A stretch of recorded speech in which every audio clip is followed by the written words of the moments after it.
Former Resources Minister Matt Canavan claims a major oil company's decision to abandon its Great Australian Bight drilling project puts the nation's oil security at greater risk. Emily Burley joins us live now. Emily, he's labelled Equinor's decision disappointing.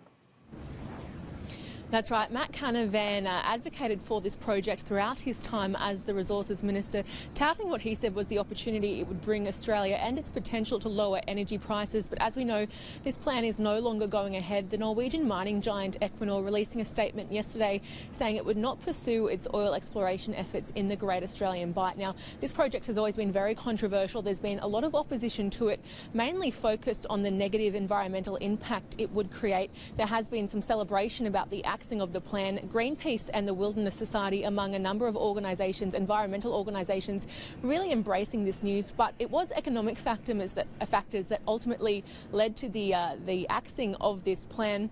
Equinor said the Bight just wasn't as commercially competitive as some of its other options. But Matt Canavan told Sky News this morning Australia still needs a new oil source of its own. Our nation's oil security has declined in the past couple of decades, principally because the areas where we used to produce oil are getting to their end of life. So over the last 20 years, the Bass Strait has basically been removed as an oil-producing province, as has the North West Shelf is starting to decline. And so that has meant that 20 years ago, we produced enough raw petroleum in Australia to meet all our needs. We're 100% self-sufficient and had been for decades. Since that time, since September 11, the geopolitical changes we've seen in our region, we are now down to less than half of our oil needs, our raw petroleum needs in production here in Australia. And that's a risk, and that's why I think we should be trying to find more oil. The Great Australian Bight was an opportunity. It's disappointing that it hasn't kicked on with Equinor's decision.